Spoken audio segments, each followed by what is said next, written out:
Oh, ça va bien. Merci d'être là. Je rappelle que les séances sont enregistrées et même celle-ci, la séance extraordinaire. Et je vais vous dire ça, d'habitude, je 18h33. 18h33. Alors, je déclare la séance ouverte. L'ordre du jour, il y a 3 points. Il est proposé d'adopter l'ordre du jour tel que proposé sur nos feuilles. Est-ce que ça va pour tout le monde?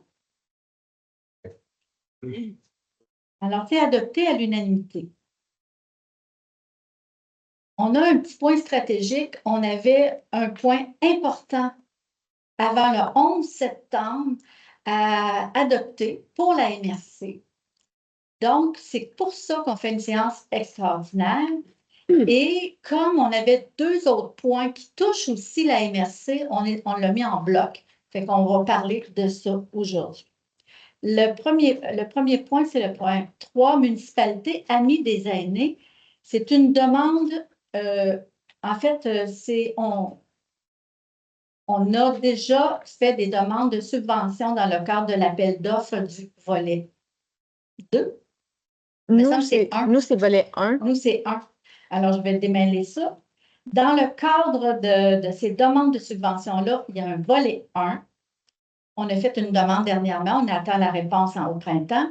Et il y a aussi un volet 2 que le ministère a pensé d'offrir pour la raison que lorsqu'on fait des demandes, il faut rendre des comptes. Et on a un plan d'action qui a été fait avec le programme, il est encore sur le site web, le programme Municipalité Amis des aînés. Il faut aussi rendre des comptes de ce programme-là qui a été fait. C'est quand même assez fastidieux. Puis avec un tour de table, on s'est mis à discuter que est-ce qu'on engage du personnel de plus, alors que le ministère a choisi de donner une subvention, mais de l'accorder au MRC seulement pour qu'ils s'engagent une ressource pour aider les municipalités. Donc, le rôle de notre directrice générale, ça se peut que je cafouille un petit peu, j'ai moins d'heures de sommeil depuis quelques jours, alors ça se peut, je m'excuse d'avance. Alors, notre directrice générale et son équipe auront à juste rendre des comptes, répondre aux questions de cette ressource-là à la MRC. C'est ça qui est important. Nous, dans ce cadre-là, c'est qu'avant, lorsque le programme a été fait en 2019, qui s'est terminé en 2022, c'est une initiative de la municipalité ici d'avoir été à l'avant-garde. Tous les autres municipalités ont comme attendu et finalement, ça a été fait. Ils ont fait des demandes par la suite, mais ça a été fait avec l'aide de la MRC, avec une ressource de la MRC. Donc, on a 16 municipalités, donc on enlève Wickham et Drummondville. Les autres municipalités étaient déjà ensemble, mais nous n'étions pas parmi eux. Ce qu'on nous demande, c'est est-ce que vous avez envie de vous joindre aux autres municipalités? Et ce n'est pas un engagement à vie, ce n'est pas une délégation comme on a déjà connu, ce n'est pas ça, c'est on a une ressource, elle est gratuite pour vous, vous pouvez en profiter, puis nous, ça nous évite de dépenser de l'argent pour embaucher quelqu'un pour on appelle ça, attends, pour le plan d'action, c'est la révision, la réalisation du plan d'action. Donc, ce soir, il est proposé d'autoriser, ça s'appelle le volet 2 de ce dont je vous parle, la ressource de la MRC, ça s'appelle le volet 2. Il est proposé d'autoriser la réalisation des objectifs du plan d'action MADA, qui est Municipalité Amis des aînés, de la municipalité de Wickham sous la coordination de la responsable MADA de la MRC de Drummond dans le cadre du volet 2. Soutien à la mise en œuvre de plans d'action en faveur des aînés du programme Municipalité Amis des aînés. Je veux juste qu'avant qu'on vote, qu'on se rappelle quand même que la ressource qui est là, va, à ce moment-là, pouvoir émettre un bilan final, une réalisation d'un plan d'action final pour toutes les municipalités, incluant la nôtre, si on adopte ça. Et aussi, cette ressource-là, dans peut-être 2 ou 3 ans, ils vont évaluer ça. Ils vont repartir le volet 1 et là, les aînés bénéficieront de plus d'activités qu'avant, plus de ressources, pas juste des activités, mais c'est pas juste des activités qu'ils vont faire, mais des services aussi. Donc, en plus qu'on pourra encore avoir notre comité, qu'on pourra encore élaborer des idées de projets pour la municipalité, on aura en plus en bonnie ce qui sera fait par l'ensemble de la MRC pour les municipalités avec le programme MADA. Et si jamais on veut récupérer tout simplement et le leadership, on pourra le faire aussi. Alors, c'est dans ce contexte-là que je voulais que les conseillers sachent bien comment on s'avance dans quoi. Est-ce que si vous êtes prêts à voter? Moi, je suis d'accord. Oui. Oui. Oui. Alors, c'est adopté à l'unanimité. Comprenez, c'était ça qu'on avait besoin de faire. Excusez, j'essaie de suivre. Au point 4, c'est demande pour la signature d'une entente intermunicipale avec la MRC de Drummond concernant l'application des dispositions du régime transitoire relatif aux ponceaux en cours d'eau. J'explique. Présentement, depuis quelques années, plusieurs années,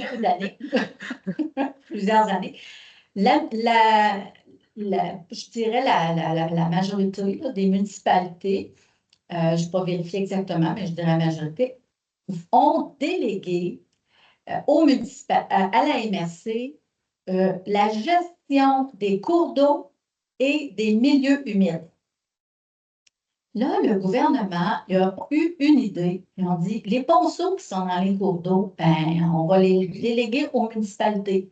Et là, on se retrouve avec une délégation des ponceaux dans les cours d'eau. Je ne parle pas de ceux qui passent dans les rangs. On parle dans les cours d'eau. On parle d'une délégation que le ministère nous donne, nous remet en main, mais on n'a déjà plus la délégation du cours d'eau à proprement dit. Donc, il est vrai que la MRC a développé une expertise des milieux humides et des cours d'eau. C'est aussi une embauche qu'il faudrait faire si on ne délègue pas l'histoire des ponceaux. Pour nous, ça concerne peut-être un ponceau, c'est vraiment faible, on ne va pas faire une grosse délégation. Et je répète, et on s'est informé, advenant qu'on finisse par avoir une ressource ici, un embauche d'une personne qui a justement l'expertise, on pourra reprendre toute notre autonomie aussi. Ce n'est pas une délégation complète de compétences, c'est une partie qu'on délègue pour souffler aussi et empêcher de faire une embauche là, pour un ponceau. T'entends? Oui. Est-ce que ça va? Est-ce que c'est assez clair pour tout le monde? Alors, je vais demander, je vais juste le lire, excusez. Il n'est pas posé de demander à la MRC la signature d'une entente intermunicipale concernant l'application des dispositions du régime transitoire relatif aux ponceaux en cours d'eau. Oui. Adopté à l'unanimité.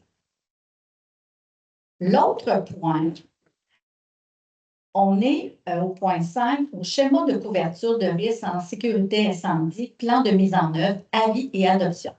Vous me direz, mais c'était pas réglé? Vous pourrez penser ça. En fait, oui, c'était pas mal réglé, tout est réglé. La seule chose, c'est que le ministère s'est aperçu qu'on avait délégué aux municipalités comme WICAM des responsabilités au niveau du plan de mise en œuvre qui ne nous appartient plus. Et pour être conforme, pour avoir un plan de mise en œuvre et un schéma parce que le plan de mise en œuvre, il fait partie du schéma, Et le schéma, on se rappelle, c'est une responsabilité de la MRC de faire établir le portrait de chaque municipalité et de faire en sorte que les interventions des services incendies soient le plus optimales possible avec les ressources qui sont en place. Ils n'en inventent pas des ressources, ils prennent ce qui est là. Alors, c'est pas, je veux juste qu'on démêle le schéma avec le dossier qu'on a en litige. C'est différent totalement. Donc, le portrait que la MRC a fait, c'est avec les services restants, parce qu'on sait qu'on a perdu une partie de la flotte de pompiers. Mais la MRC, son effort était de faire le portrait et attribuer les interventions les plus efficaces compte tenu de ce qui reste. OK? On se comprend? Alors, là, dans ce plan-là, juste pour s'assurer que le ministère reçoive un plan qui n'a plus d'erreur, alors, il est proposé, je vais essayer de me rendre là, de donner un avis favorable aux propositions de la MRC quant aux objectifs de protection optimale ainsi qu'aux stratégies pour atteindre ces objectifs, le tout tel que formulé dans le projet de schéma de couverture de risque incendie modifié, d'adopter le plan de mise en œuvre qui est applicable au territoire de la municipalité ainsi que de respecter et de réaliser celui-ci lorsqu'il sera en vigueur, d'abroger la résolution numéro 2024-04-142. Ainsi, votre municipalité n'aura pas certaines responsabilités qui ne doivent pas avoir lieu pour le moment. Est-ce que vous êtes prêts à voter là-dessus? Oui. Non. Tu as répondu oui. Je pensais que oui, je suis prête à voter. Okay. D'accord. Qu'est-ce qu'elle dit? Parce qu'elle a dit oui, mais moi, je disais prête à voter. Elle a dit oui, c'était correct, mais elle a voté. C'est beau. Oui, oui. Alors, c'est adopté à la majorité. On va dire généralité. Là, je suis en train d'inventer un mot. On a une période de questions. S'il y en a qui ont des questions, vous êtes les bienvenus.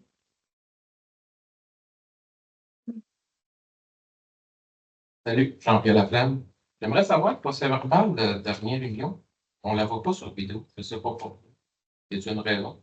C'est quand même positionné. Ah, mais on va valider parce que théoriquement, elle devrait être en ligne. Celle que tu as mis la dernière réunion, c'est l'autre réunion d'avant.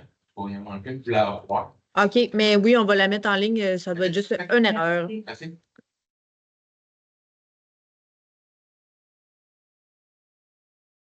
Est-ce qu'il y en a qui ont d'autres questions?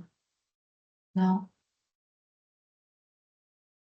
S'il n'y a pas d'autres questions, étant donné que tous les points sont épuisés, il est proposé que la présente séance soit levée à 18h45. 18h45. Ah, 46. 46, moi aussi, je t'obstinais pas. Mais il a changé. 46. Alors, est-ce que vous êtes d'accord? Oui. Oui. Oui. Okay. Adopté à l'unanimité. Alors, nous allons continuer nos devoirs. On s'en va de l'autre côté. On doit discuter de différents points. On se revoit la semaine prochaine, le 16. Au plaisir.